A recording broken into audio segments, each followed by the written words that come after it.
Hello sweeties, అందరు ఎలా ఉన్నారు? బాగున్నారా? నేనైతే చాలా బాగున్నా. సో ఇవాళ అయితే మనతో పాటు పంతులు గారు ఉన్నారు. నేనైతే కొన్ని క్వశ్చన్స్ అడగబోతున్నాను దుర్గా నవరాత్రుల గురించి. పంతులు గారు నమస్కారం అండి. సో దుర్గా నవరాత్రుల గురించి మాకు కొంచెం ఇన్ఫర్మేషన్ కావాలి, మా సబ్స్క్రైబర్స్ కూడా చూడాలి కాబట్టి వాళ్ళకు కూడా తెలుసుకోవాలని ఉంటుంది, చాలా మందికి తెలియదు. సో మీరైతే కొంచెం ఇన్ఫర్మేషన్ ఇవ్వండి మాకు దుర్గా నవరాత్రుల గురించి. మీకు పూర్తి సమాచారం తప్పకుండా తెలియజేస్తా. సాధ్యమైనంత వరకు మనకు పూర్తి సమాచారం తెలియజేస్తాను. ముందుగా దుర్గామాత నవరాత్రి ఉత్సవాల గురించి మీకు పూర్తి విషయాన్ని తెలపడానికి ముందుగా ఇంట్రడక్షన్ ఇస్తానమ్మా. మనకు ఉగాది నుంచి, మనకు తెలుగు సంవత్సరాది ఉగాది నుంచి మనకు ఫాల్గుణ మాసం వరకు 3 నవరాత్రులు అనేవి చెప్పడం జరిగింది. ఓకే, 3 నవరాత్రులు అనేవి ప్రతి సంవత్సరంలో రావడం జరుగుతుందమ్మా. మొదటి నవరాత్రులు వసంత నవరాత్రులు అని పిలుస్తారు. వసంత నవరాత్రుల గురించి మాకు కొంచెం చెప్పండి, అంటే ఎప్పుడు చేస్తారు? ఈ యొక్క వసంత నవరాత్రులను ఉగాది పాడ్యమి నుంచి శ్రీరామనవమి వరకు చేసుకుంటారు. ఓకే, కేవలం కొంతవరకు మాత్రమే చేసుకోవడం జరుగుతుంది అనమాట. అన్ని ప్రాంతాల్లో చేయరు. పీఠాధిపతులు వాళ్ళు ముఖ్యంగా చేసుకోవడం జరుగుతుంది ఈ వసంత నవరాత్రులు. గృహస్థులు ఎక్కువగా చేసుకోరు. మొదటగా వచ్చే నవరాత్రులు వసంత నవరాత్రులు. ఈ నవరాత్రుల గురించి చెప్పాలంటే నాకు తెలియదు, ఇప్పుడు మీ నుంచి నేను తెలుసుకున్నాను. చాలా మందికి తెలిసి ఉండదు ఈ నవరాత్రి గురించి. అయితే ఉగాది టైంలో చేస్తారని తెలియదు. సో ఉగాది టైంలో కూడా నవరాత్రి ఉంటది, ఎవరికైతే తెలియదో ఇప్పుడైతే మీకు ఇన్ఫర్మేషన్ వచ్చి ఉంటది. కేవలం కాకపోతే పీఠాధిపతులు మాత్రమే వసంత నవరాత్రులు అనేవి ముఖ్యంగా చేసుకుంటారు అనమాట. అంటే పీఠాధిపతులు అంటే ఎవరు? మనకి కంచిపీఠం, ఓకే, కంచిపీఠం, శృంగేరి పీఠం, ఓకే, పీఠాధిపతులు అనమాట. వాళ్ళు మాత్రమే చేసుకుంటారు. ముఖ్యంగా ఆయా పద్ధతులు విధానాలు వేరే ఉంటాయన్నమాట. వాళ్ళు మాత్రమే చేసుకోవడం జరుగుతుంది అనమాట. ఓకే, ఇది ఆ పీఠాధిపతులు చేసుకుంటారంట ఈ నవరాత్రి, ఉగాది టైంలో వచ్చే నవరాత్రి. నెక్స్ట్ ఇంకొక నవరాత్రి, రెండవ నవరాత్రులు వినాయక నవరాత్రులు. ఓకే, మన పూర్తయిన నవరాత్రులు కదమ్మా. భాద్రపద చవితి నుంచి మనకు ప్రారంభం కావడం జరిగింది నవరాత్రులు. వినాయక నవరాత్రులు రావడం జరిగింది. ఇవి రెండవ నవరాత్రులు వినాయక నవరాత్రులు. సో చాలా మందికి వినాయకుడు నవరాత్రులు తెలిసే ఉంటుంది. ఫస్ట్ అయితే ఎవరికి తెలిసి ఉండదు. నాకు తెలిసి 80% ఆఫ్ ద పీపుల్ అయితే ఎవరికి తెలియదు. సో ఇప్పుడు నాతో పాటు మీరు కూడా ఇన్ఫర్మేషన్ అయితే తెలుసుకోండి. ఫస్ట్ నవరాత్రి ఉగాది టైంలో వస్తుంది, సెకండ్ వచ్చేసి మనకి వినాయక చవితి అప్పుడు వస్తుంది. నెక్స్ట్ ఇంకో నవరాత్రి, ఇంకా 3వ నవరాత్రులు అమ్మవారి నవరాత్రులు అనమాట.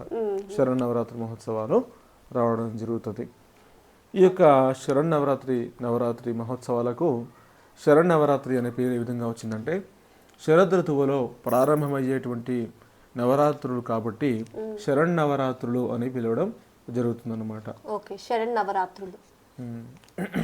ఈ శరన్నవరాత్రి మహోత్సవంలో దుర్గామాతను 9 రోజులు 9 అవతారాల్లో విశేషంగా పూజించడం జరుగుతుంది. తిథి నక్షత్రాదులతో కూడుకొని అవతారాలు అనేవి ఒక్కొక్క సంవత్సరం పెరగవచ్చు, ఒక్కొక్క సంవత్సరం తగ్గే అవకాశం ఉంటుంది. ఈ యొక్క నవరాత్రి మహోత్సవాలను భక్తులు, ఉపాసనాపరులు, శ్రీ విద్యా ఉపాసకులు అందరూ కూడా విశేషంగా అమ్మవారి భక్తులు శరన్నవరాత్రి మహోత్సవాలు అనేవి నిర్వహించడం జరుగుతుంది. నవరాత్రులు ఎందుకు జరుపుకుంటారు? అమ్మవారి నవరాత్రి ఉత్సవాలు ఎందుకు జరుపుకుంటారనే క్వశ్చన్ మీది. జగన్మాత అమ్మవారు తల్లి అంటే శక్తి, ప్రాణాన్ని పోసేది తల్లి. శక్తి స్వరూపిణిగా అమ్మవారిని కొలవడం అనేది జరుగుతుంది. అమ్మవారిని శక్తి స్వరూపిణిగా ఎందుకు కొలవాలి అంటే, చరాచర జగత్తును నడిపించేటువంటి మాత అమ్మవారు. ఆ అమ్మవారిని కొలవడం ద్వారా మనము అమ్మవారి బిడ్డలుగా కృతజ్ఞతాపూర్వకంగా మనము అమ్మవారిని కొలవడం జరుగుతుంది అన్నమాట. మనల్ని ముందుకు తీసుకెళ్లే తల్లి, మనల్ని ముందుకు తీసుకెళ్లే తల్లి, మనల్ని అభివృద్ధిలో ఉంచేటువంటి తల్లి దుర్గామాత. దుర్గామాతను ఎందుకు పిలవడం జరుగుతుంది అంటే, దుర్గతి నాశిని ఇది దుర్గా అని శాస్త్రం చెప్తుంది. అంటే మానవుల యొక్క దుర్గతులను దూరం చేసే తల్లి దుర్గామాత.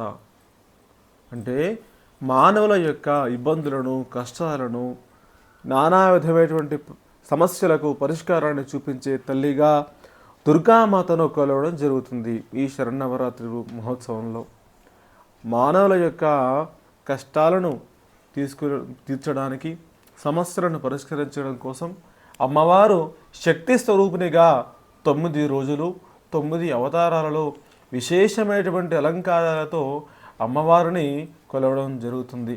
తద్వారా సకల మానవులకు కూడా సకల సౌభాగ్యాలు అష్టైశ్వర్యములు ప్రసాదించే తల్లిగా అమ్మవారిని మనము కొలవడం జరుగుతుంది. కాబట్టి మనము యథాశక్తిగా అమ్మవారిని పూజించుకోవచ్చు. వీధిలో అమ్మవారి మంటపాన్ని ఏర్పాటు చేసి అమ్మవారిని పూజించవచ్చు. శక్తానుసారంగా ఇంట్లో అవకాశం ఉంటే ఇంట్లో కూడా యథాశక్తిగా అమ్మవారిని పూజించవచ్చు అన్నమాట. ధనరూపేణ యథాశక్తిగా అమ్మవారి నవరాత్రులకు సహాయ సహకారాలు అందించవచ్చు. యథాశక్తిగా అమ్మవారి సేవలో పాల్గొనే అవకాశం మనకు కల్పించింది ఈ నవరాత్రి మహోత్సవం. ఓకే, నెక్స్ట్ నవరాత్రులలో కలిగే ఆధ్యాత్మిక సందేశం ఏమిటి? ఈ యొక్క దుర్గామాత నవరాత్రి ఉత్సవాల్లో ఆధ్యాత్మిక సందేశం అంటే మన సాంప్రదాయంలో ప్రతి పండుగకు వెనక ఒక అంతరార్థం అనేది ఏర్పడుతుంది. ఒక విశేషమైనటువంటి ప్రయోజనకారిగా ఈ నవరాత్రి ఉత్సవాలు కలుగుతాయన్నమాట.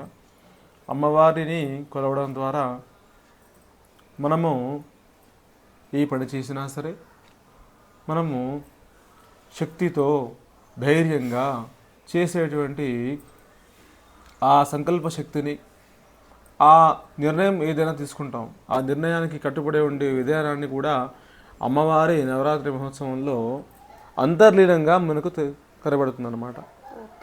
మానవ జీవితంలో ప్రతి మనిషి కూడా ఒక సంకల్పం తీసుకుని పూర్తయ్యే వరకు ఆ సంకల్పం కోసం సాధించాలనేటువంటి సంకల్పాన్ని తన మనస్సులో నిలుపుకొని ఆ పని గురించి కార్యక్రమాలు నిర్వహించడం జరుగుతుందన్నమాట.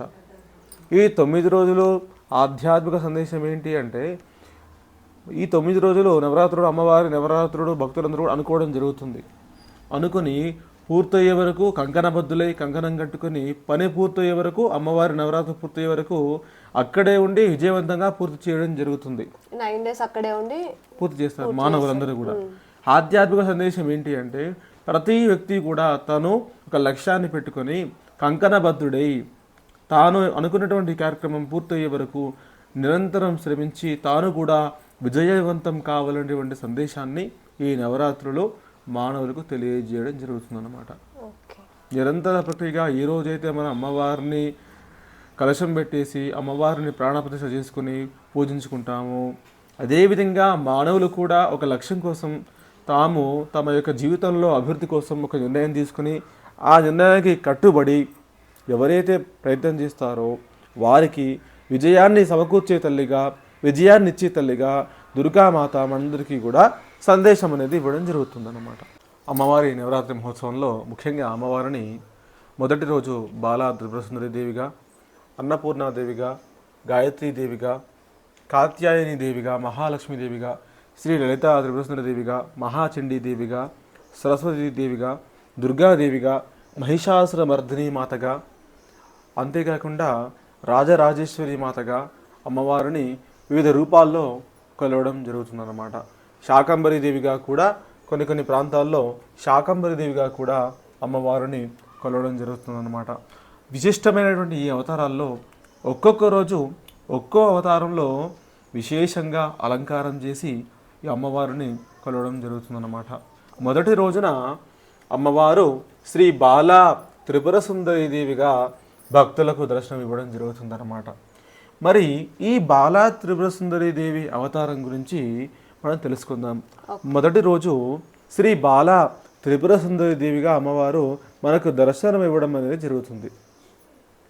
బాలా త్రిపుర సుందరి అమ్మవారి పేరును 3 విభాగాలుగా చేసుకుంటే, బాలా రూపంలో త్రిపుర సుందరీ దేవి అంటే బాలా రూపంలో 3 పురములను పరిపాలించే తల్లిగా అమ్మవారిని కొలవడం జరుగుతుందన్నమాట.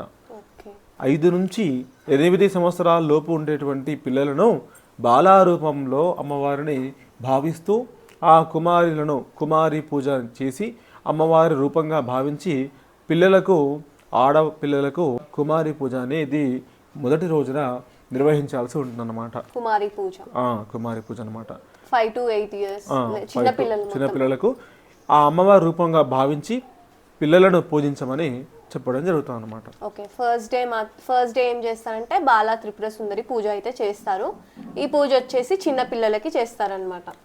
అమ్మవారి రూపం లాగా వీళ్ళు భావిస్తారు చిన్న పిల్లలందరూ. అమ్మవారి విగ్రహ ప్రతిష్ఠ అనంతరం ఈ చిన్నపిల్లలకు కూడా పూజ చేయాల్సి ఉంటుందన్నమాట. మొదటి రోజున పూజ కుమారి పూజ అని పిలవడం జరుగుతుంది అనమాట.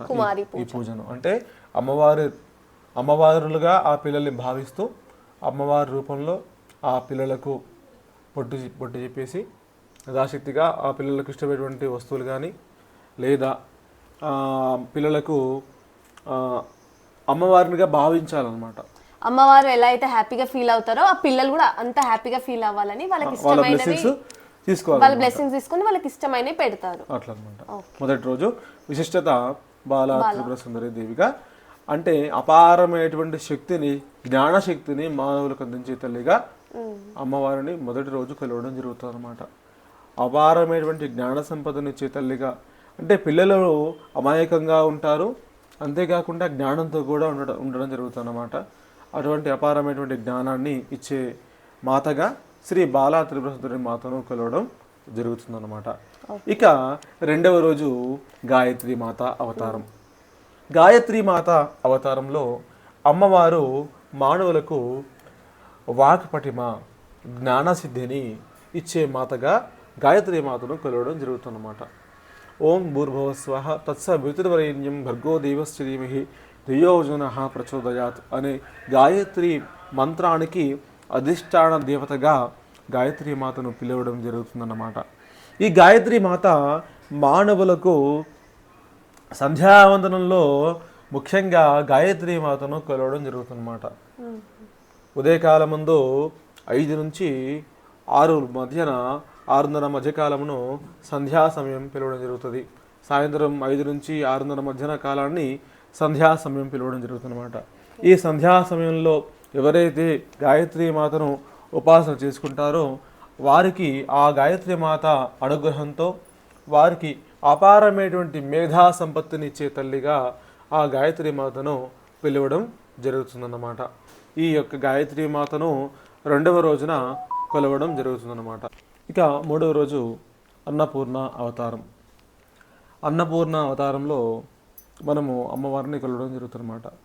అన్నపూర్ణాదేవి అన్నపూర్ణ మాతను అన్నపూర్ణే సదాపూర్ణే శంకర ప్రాణవల్లభే జ్ఞాన వైరాగ్య సిద్ధ్యర్థం భిక్షామేదేహి చ పార్వతి మాతా చ పార్వతీదేవి పితాదేవ మహేశ్వర బాంధవా శివభక్తాశ్చ స్వదేశో భవనత్రయం అంటూ జగద్గురు ఆదిశంకరాచార్యుల వారు అమ్మవారిని కొలుస్తూ అన్నపూర్ణ అష్టకాన్ని రాయడం జరిగింది. అంటే ఏం చెప్పుకున్నారయ్యా అంటే అన్నపూర్ణే సదాపూర్ణే శంకర ప్రాణవల్లభే అని చెప్పడం జరిగింది శాస్త్రం. జ్ఞాన వైరాగ్య సిద్ధార్థం భిక్షామదేహి చ పార్వతి అని చెప్పేసి జ్ఞానమును వైరాగ్యాన్ని ఇవ్వండి మాత అని ఆదిశంకరులు అమ్మవారిని భిక్షాటన అడగడం జరిగిందనమాట. అంటే మానవులకు జ్ఞానాన్ని వైరాగ్యాన్ని ఇచ్చే తల్లిగా అన్నపూర్ణాదేవిని కొలవడం జరుగుతుంది. అంతేకాదు సకల మానవాళికి కూడా అన్నపూర్ణమాత అందరికీ కూడా ప్రాణాన్ని నిలిపేటువంటి అన్నాన్ని ఇచ్చే తల్లిగా అన్నపూర్ణాదేవిని కొలవడం జరుగుతుంది. పాడి పంటలు బాగా పండాలని, రైతులకు సుభిక్షంగా పంటలు పండాలని చెప్పేసి ఈ అన్నపూర్ణమాతను ప్రకృతి రూపంగా అమ్మవారిని కొలవడం జరుగుతుందన్నమాట. అన్నపూర్ణమాత విశేషం ఇది. అయితే మనకి కాత్యాయని దేవి 4వ రోజు చేసేది కాత్యాయని దేవి. కాత్యాయని మాతను సుమంగళీ దేవిగా, స్త్రీలకు సకల సౌభాగ్యాన్ని ఇచ్చే మాతగా అమ్మవారిని కొలవడం జరుగుతుందన్నమాట. స్త్రీలకు సకల సౌభాగ్యాలను అష్టైశ్వర్యములను కలిగించే తల్లిగా ఈ మాతను కొలవడం జరుగుతుందన్నమాట. కాత్యాయని మాతకు గాజుల మాల సమర్పించి సౌభాగ్యాన్ని ప్రసాదించమని ముఖ్యంగా స్త్రీలు ఈ అమ్మవారిని కొలిచే తల్లి కాత్యాయని మాత. సౌభాగ్యాన్ని ఇచ్చే తల్లిని ఈ కాత్యాయని మాత అని పిలవడం జరుగుతుందన్నమాట. ఓకే, నెక్స్ట్ 5th డే ఏం చేస్తాం మనము? 5th డే 5వ రోజు అమ్మవారిని మహాలక్ష్మీదేవి అవతారంగా కొలవడం జరుగుతుందన్నమాట. మానవులకు ధనాన్ని ఇచ్చే తల్లిగా, ధన ధాన్యములు వస్తువాహనములు ఇచ్చే మాతగా లక్ష్మీమాతను కొలవడం జరుగుతుందన్నమాట. అమ్మవారిని మానవాళికి అన్నిటికీ కూడా కావాల్సినటువంటి వస్తు సామాగ్రిని సమకూర్చే తల్లిగా, ధనాన్ని ఇచ్చే తల్లిగా అమ్మవారిని కొలవడం జరుగుతుందన్నమాట. మహాలక్ష్మి మాత మీకు అందరికీ తెలిసిన విషయమే. లక్ష్మీదేవి అంటే లక్ష్మీప్రదంగా ధనాన్ని ఇచ్చే తల్లిగా కొలుస్తారు. మహిళలకు ముఖ్యంగా తెలిసినటువంటి అవతారం. 6వ రోజు శ్రీ లలితా త్రిపుర సుందరి మాతను కొలవడం జరుగుతుందన్నమాట. నవరాత్రుల్లో లలితామాత చాలా ప్రత్యేకం. శ్రీ లలితా త్రిపుర సుందరి మాతను ఎక్కువగా దేవి ఉపాసకులు కొలవడం జరుగుతుందన్నమాట. అష్టైశ్వర్యములు కలిగించే తల్లి శ్రీ లలితా త్రిపుర సుందరి మాత. జ్ఞానాన్ని ఇచ్చే తల్లిగా అమ్మవారిని శ్రీచక్రార్చన చేయడం జరుగుతుంది. ముఖ్యంగా ఈ శ్రీచక్రాన్ని మనకు తిరుపతిలో ప్రతిష్ఠ చేయడం జరిగింది. ఆ శ్రీచక్రాన్ని ఎక్కడైతే ప్రతిష్ఠ చేస్తారో అక్కడ జనాకర్షణ అనేది ఎక్కువగా ఉంటుందన్నమాట. ఆ యొక్క శ్రీచక్రానికి అధిష్టాన దేవత శ్రీ లలితా త్రిపుర సుందరి మాత. ఆ అమ్మవారిని ఎవరైతే కొలుస్తారో వారికి అమ్మవారి యొక్క కృపా కటాక్షములు ఎల్లవెల్లా ఉంటాయని చెప్పేసి చెప్పడం జరుగుతుందన్నమాట. శ్రీ విద్యా ఉపాసకులు, అమ్మవారి ఉపవాసకులు విశేషంగా ఉపయోగించే తల్లి లలితామాత. ఆ లలితామాత అనేకమైనటువంటి సిద్ధులను, మోక్షాన్ని కలిగించే తల్లిగా లలితామాతను కొలవడం జరుగుతుందన్నమాట. 7వ అవతారం గురించి చెప్పండి అమ్మవారి. అమ్మవారు 7వ రోజున చండీ అవతారంలో దర్శనం ఇవ్వడం జరుగుతుందన్నమాట. చండీ అవతారం అనగా శ్రీ దుర్గామాత యొక్క రుద్ర రూపమే, ఉగ్ర రూపమే చండీ అవతారం.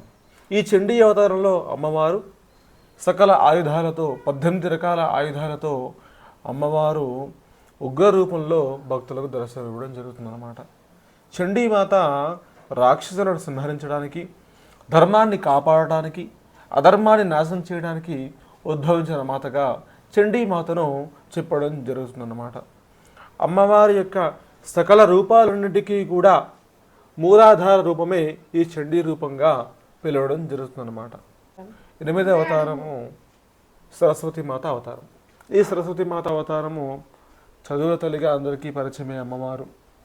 సరస్వతి మాత విద్యార్థులకు కానీ పెద్దలకు కానీ మంచి యశస్సును, కీర్తిని, విద్యను అందించే తల్లిగా సరస్వతి మాతను కొలవడం జరుగుతుంది. అంతేకాకుండా ఈ సరస్వతి మాత అవతారంలో చిన్నపిల్లల చేత అక్షరాభ్యాసం కూడా చాలా చోట్ల చేయిస్తూ ఉంటారు. ఇందాక మనం చెప్పుకున్నాం లక్ష్మీమాత అవతారం. లక్ష్మీమాత అవతారంలో కుంకుమార్చన పూజ కూడా నిర్వహిస్తారు. అమ్మవారు సరస్వతి మాత అవతారంలో మా పిల్లలకు అక్షరాభ్యాసం అనేది చేయిస్తారు అనమాట. అమ్మవారి దగ్గర పూజ చేసి బుక్స్, పెన్స్ కూడా ఇస్తారు పిల్లలకి. అవును, కరెక్టే. సరస్వతి మాత అవతారంలో అక్కడ పుస్తకాలు, పెన్నులు అక్కడ పెట్టేసి పూజించి పిల్లలకందరికీ పంచిపెట్టడం జరుగుతుంది అనమాట. మీకు ఆల్రెడీ తెలుసు కాబట్టి నేను చెప్పలేదమ్మా. సరస్వతి మాత అంటేనే మీకు పరిచయం ఉన్నటువంటి మాత. యాక్చువల్లీ గుజ్జలో నేను ఒకసారి పండగకు వచ్చినప్పుడు అక్కడ అమ్మమ్మ వాళ్ళ ఇంటి దగ్గర పూజ చేస్తారు కదా, సో నాకు బుక్ ఇచ్చిరనమాట. నాకు అందుకని కొంచెం గుర్తుంది ఆ పాయింట్. సంతోషం అమ్మా. తర్వాత ఇంకా మళ్ళీ దుర్గాష్టమి రోజు దుర్గాదేవి అవతారం ఉంటుందన్నమాట. దుర్గాదేవి మనం ముందుగానే చెప్పుకున్నాం. దుర్గాదేవి అవతార విశేషిక అంటే సకల చరాచర జగత్తులో ఉన్నటువంటి అగ్నిని ఒక రూపం దాలిస్తే ఆ రూపమే దుర్గామాత. సకల చరాచర జగత్తులో ఉన్నటువంటి అగ్నిని ఒక రూపంగా మనం ప్రయత్నం చేస్తే ఆ రూపమే దుర్గామాత. దుర్గతి నాశిని దుర్గామాత. మన మానవుల యొక్క దుర్గతులను నాశనం చేసే మాతగా దుర్గామాతను మనం కొలవడం జరుగుతుందన్నమాట. తదుపరి అవతారం సో 9 days 9 అవతారాలు అనమాట. 9 రోజులు 9 అవతారాలు. అయితే ఈ సంవత్సరం 2 అవతారాలు ఎక్కువగా వచ్చినాయమ్మా. ఈ సంవత్సరం ముఖ్యంగా తిథులు, నక్షత్రాదులతో కొన్ని అవతారాలు పెరగొచ్చు అని చెప్పేసి చెప్పుకున్నాం కదా. అందుకు ఈ సంవత్సరము కాత్యాయని మాత అవతారం, నెక్స్ట్ చండీ మాత అవతారం ఈసారి మనం కొలవడం జరుగుతుందన్నమాట. ఈసారి 2 రూపాల్లో ఎక్కువగా కొలవడం జరుగుతుందన్నమాట. ఎందుకని అలా అంటే తిథులను బట్టి ఎక్కువగా రావడం జరుగుతుందన్నమాట అవతారాలు. తిథులు, నక్షత్రాలతో కూడుకుని ఈ అవతారాలు అనేవి పెరగొచ్చు, తగ్గవచ్చు అనమాట. స్టార్టింగ్ లో చెప్పారు కదా మనకి పూజారి గారు, ఒక్కొక్కసారి పెరుగుతుండొచ్చు, ఒక్కొక్కసారి తగ్గుతుండొచ్చు అని. ఈ ఇయర్ మాత్రం ఒక 2 days అయితే ఎక్కువ అవతారాలు రావడం జరిగింది. ఎక్కువ అవతారాలు అనేవి రావడం జరుగుతుందన్నమాట. దుర్గాదేవి అవతారం తర్వాత నెక్స్ట్ రోజు మహిషాసురమర్దిని దేవి అవతారం ఉంటుంది. ఈ మహిషాసురమర్దిని దేవి అవతారంలో అమ్మవారు మహిషాసురుణ్ణి సంహరించినటువంటి దేవతగా అమ్మవారిని మహిషాసురుణ్ణి మర్దించిన మాతగా అమ్మవారిని మహిషాసుర మర్దిని మాత అని పిలవడం జరుగుతుందన్నమాట. మహిషాసురుడు అనేటువంటి రాక్షసుని సంహారం చేసిన కారణంగా మహర్నవమి రోజున అమ్మవారిని మహిషాసుర మర్దినిగా కొలవడం జరుగుతుందన్నమాట. ఇక లాస్ట్ చివరి రోజున అమ్మవారు శ్రీ రాజరాజేశ్వరి మాతగా భక్తులకు దర్శనమిస్తుందన్నమాట. ఈ రాజరాజేశ్వరి మాత ముఖ్యంగా రాజులకే రాజులకే రారాజుగా అమ్మవారిని సకల రాజోపచార, శక్తియోపచార, ఉపచార పూజలతో, సకల ఆయుధాలతో వైభవంగా అమ్మవారికి పట్టాభిషేకం చేసిన విధంగా చివరి రోజున అమ్మవారిని కొలవడం జరుగుతుందన్నమాట. నవరాత్రుల్లో చివరి రోజు రాజరాజేశ్వరి మాతగా కొలవడం జరుగుతుందన్నమాట. అంటే రాజ్యంలో ఉన్నటువంటి సకల మానవాళికి కూడా మంచి పరిపాలన అందించే విధంగా ఉండాలని, ఈ యొక్క సృష్టిలో ఉన్నటువంటి ప్రజలందరూ కూడా, మానవులందరూ కూడా, మానవమాతందరూ కూడా సుభిక్షంగా ఉండాలని కోరుకుంటూ మనము చివరి రోజున అమ్మవారిని రాజరాజేశ్వరి మాతగా కొలవడం జరుగుతుందన్నమాట. విశేషంగా ఈ నవరాత్రుల్లో అమ్మవారిని ఎవరైతే కొలుస్తారో, యథాశక్తిగా భక్తిగా కొలుస్తారో వారికి అమ్మవారు సకల సౌభాగ్యాలను అందరికీ కూడా ప్రసాదించాలని కోరుకుంటున్నానమ్మా. అందరూ ఈ పూజ చేసుకోవచ్చా ఈ నవరాత్రులు? ఎవరైనా కూడా అమ్మవారి నవరాత్రులు చేసుకోవచ్చు. ఇంట్లో ఏర్పాటు చేసుకోవాలి అనుకునే వాళ్ళు ఇంట్లో ఏర్పాటు చేసుకోవచ్చు. లేదు అంటే ముఖ్యంగా అమ్మ అంటే ఇంట్లో అమ్మవారిని మనం నిలుపుకోవాలి, అమ్మవారి కలశం ఏర్పాటు చేసుకోవాలి నవరాత్రులు అనుకున్నప్పుడు అంటే విధి విధానాలు ఎక్కువగా ఉంటుందన్నమాట. ముఖ్యంగా ఇంట్లో అష్టోత్తరనామాలు చెప్పుకోవాల్సి ఉంటుంది, షోడశోపచార పూజ చేసుకోవాల్సి ఉంటుంది. మీకు స్త్రీలకు ముఖ్యంగా మేము పూజించుకోగలుగుతాం అనుకుంటేనే మీరు శుచిగా, శుభ్రతగా, ఏకభుక్తం ఒక పూట ఉపవాసం ఉండి, ఒక పూట మాత్రమే మధ్యాహ్నం భోజనం చేసి రాత్రి ఉపవాసం ఉండి అమ్మవారిని యథాశక్తిగా కొలుచుకుంటామంటేనేమో అలంకారాలన్నీ కూడా చేసుకుంటాము. అమ్మవారికి విగ్రహం తెచ్చి అమ్మవారికి 9 రోజులు 9 అలంకారాలు చేసుకుంటాము అనుకున్నప్పుడు మాత్రమే ఇంట్లో ఏర్పాటు చేసుకోవడం ఉత్తమం. నా సలహా ఏంటంటే ముఖ్యంగా ఇంట్లో కంటే మీకు భక్తి ఉంది, మీరు ఒకరోజు అమ్మవారి దగ్గర వెళ్ళి పూజలో పాల్గొని రండి, అంతవరకు సరిపోతుంది. గృహస్థులకు అంటే పెళ్ళైన వాళ్ళకు, స్త్రీలకు ఇంట్లో పిల్లలు ఉంటారు, పెద్దలు ఉంటారు, అన్ని కార్యక్రమాలు చేయాల్సి ఉంటుంది, కుదరచ్చు. ఇంట్లో కంటే వీధిలో ఎక్కడైతే అమ్మవారు ఏర్పాటు చేస్తారో అక్కడికి వెళ్ళి పూజించుకోవడం ఉత్తమమైన నా సలహా అన్నమాట. అంటే మనకు ఇబ్బంది చాలా నిష్టగా ఉండాలి ఈ పూజ చేస్తున్నప్పుడు. అమ్మవారి పూజ అయినా వినాయక నవరాత్రులు అయినా సరే ఒకటే, నవరాత్రులు అయినా ఏవైనా సరే నియమ నిష్టలతో ఉండాల్సిందే తప్పకుండా. కేవలం అమ్మవారికి మాత్రమే నియమాలు ఉంటాయనేది మాత్రం కాదనమాట. కాకపోతే జనావళిలో జనాలు అనుకునే విధానం ఏంటంటే దుర్గామాతకు మాత్రమే నియమ నిష్టలతో ఉండాలి, వినాయకుడైతే మాత్రం ఏం కాదు, ఎలా ఉన్నా ఏం కాదు అని అనుకోవడం మాత్రం జనాల్లో వచ్చిన వాడుక భాష మాత్రమే. కానీ తప్పకుండా ఏ పూజ అయినా సరే నియమాలతో ఉండాల్సిందే కంపల్సరీ.